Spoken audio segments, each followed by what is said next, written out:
because there is so much ground to cover, I'm going to just jump straight in to ask you specifically about, I'm always interested in how creative people, writers, painters, artists, musicians, how they actually physically work. What is the creative space? What is the working space where you work? Is it a studio, is it your kitchen, or is it everywhere? Yeah, no, I have my studio at home because you understand that I have children. They've grown up now, but it was very important that I maintained a certain amount of balance so that they were the most important people in the picture.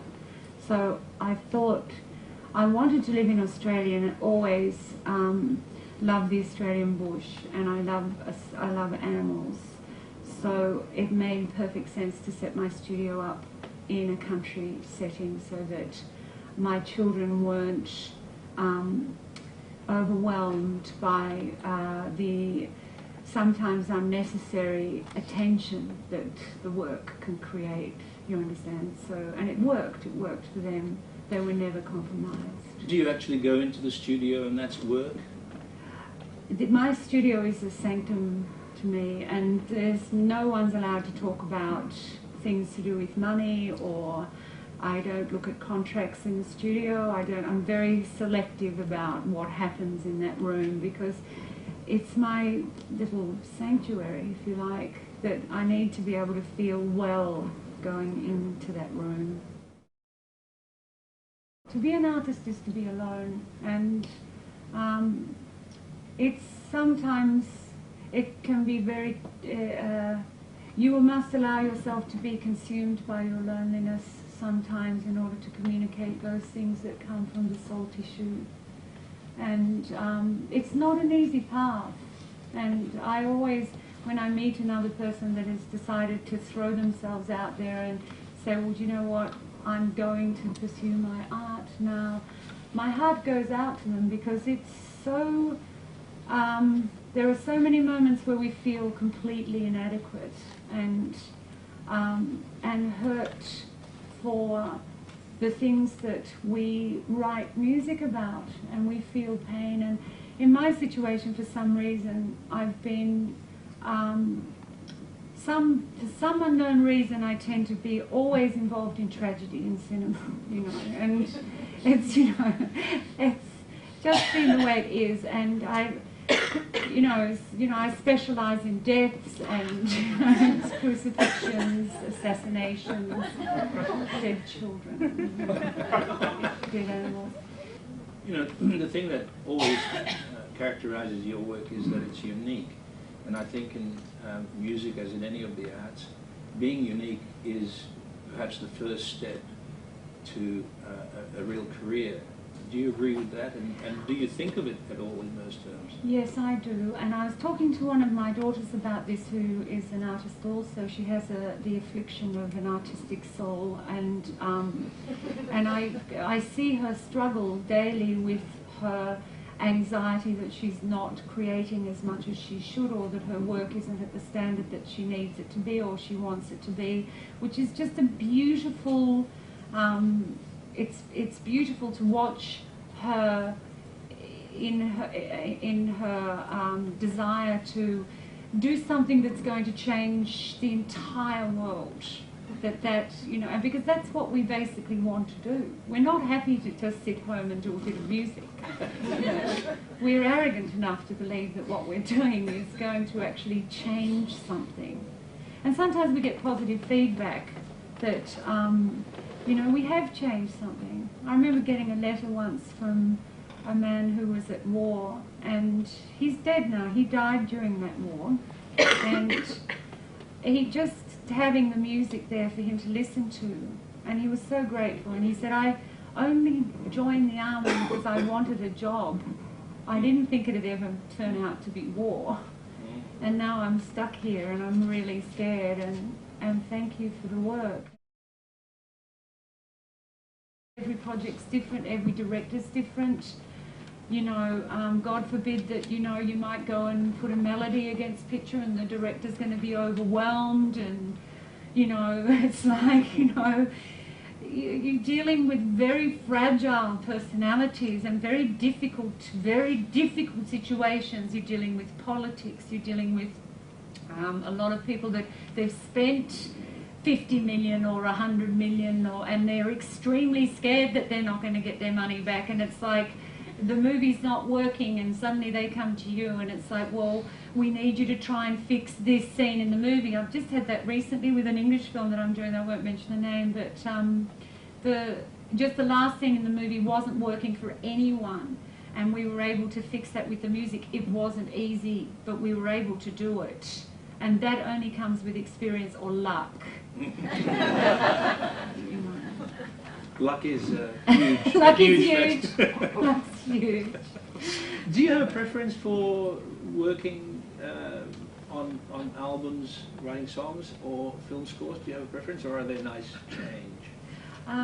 It depends really. I find that the awful thing about doing films is that you are under so much pressure for such long periods of time, and there's a lot of sleep deprivation and things to meet certain deadlines and things. And you must be aware of that you're going to have to, face that.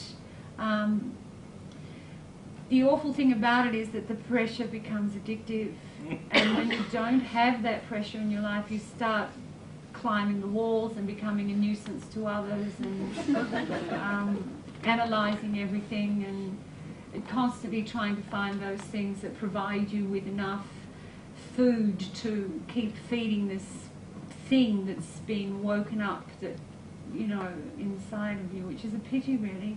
So it's at those times that if you can have the discipline, it's good to go, well look, I'm going to set the next 2 months aside, and I'm just going to write some music for my bank, or I'm going to work with Patrick Cassidy, or I'm going to work with this other person and see what we can make together that takes us away from this other world. And that there is a healing power in that also. Yeah, the thing of the business side is, look, it's a necessary evil. You have to confront it. It's really distressing, and it would be really nice not to have to deal with it. But we've got to survive, I mean, I had a situation the other day where someone sent me an email and said, oh, you've gone and sold out, and you've sold out to Qantas and, blah, blah, blah. And I thought, I've got to put food on my table. Do you know what I mean? It's like, what are you talking about, sold out? And, it's like no one realises how hard it's getting for us to survive. We have to take every job. And that's another word of advice, if I can give you one, is say yes to everything. Because 90% of the work won't eventuate. Do you know what I mean? So just always say yes. Don't worry about it. And don't be snobbish about commercials. No, don't be snobbish about anything. Just take the work, because it'll lead you to something else. And it depends on you. If you go, when someone said to me, you're working in Hollywood, you're just, you've become a total whore with the work now, and all this kind of thing. But, a friend of mine, Geordie Wadance, many years ago said to me that when I was having my daughter, I said, shall I have her in Spain? And he said, Spain is very tired, Lisa, And he said, but the one thing that you must remember is that if you come to somewhere new, to a new country, that you must come with something to give that country. And a child is the greatest gift you can give a country. And when I began working in Hollywood, I thought of that, and I thought, well, as long as I go there and I don't compromise my work itself, it doesn't matter what I write for. Because if you go, that's the greater challenge, is sometimes you look at a work and you think, oh, maybe this isn't how I saw my artistic, the line going at this stage. Maybe you're doing an ad or something and it's not terribly interesting, but it's a challenge. And if you go with your heart in the right place to give a gift from you, then you have an artistic soul. Why would you not want to give something, no matter how mediocre the project might appear? It doesn't have to be mediocre if you are involved. Excellent you point. can make it wonderful. Excellent point. Bit faster.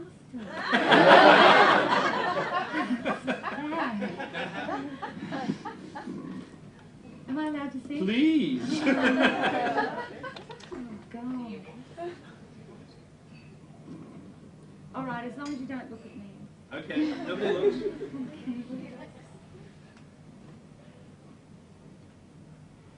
Sotto la palla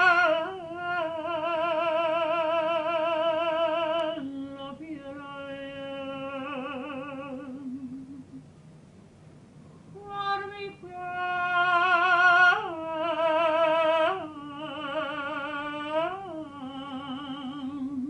aspettai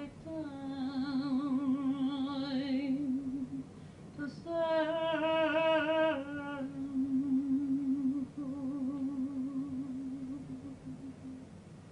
Ora vieni a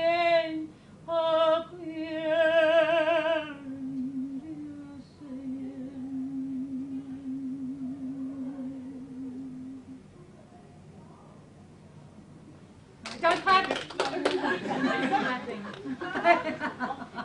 I don't think we can go past that point. Thank you very much, Lisa. Appreciate it.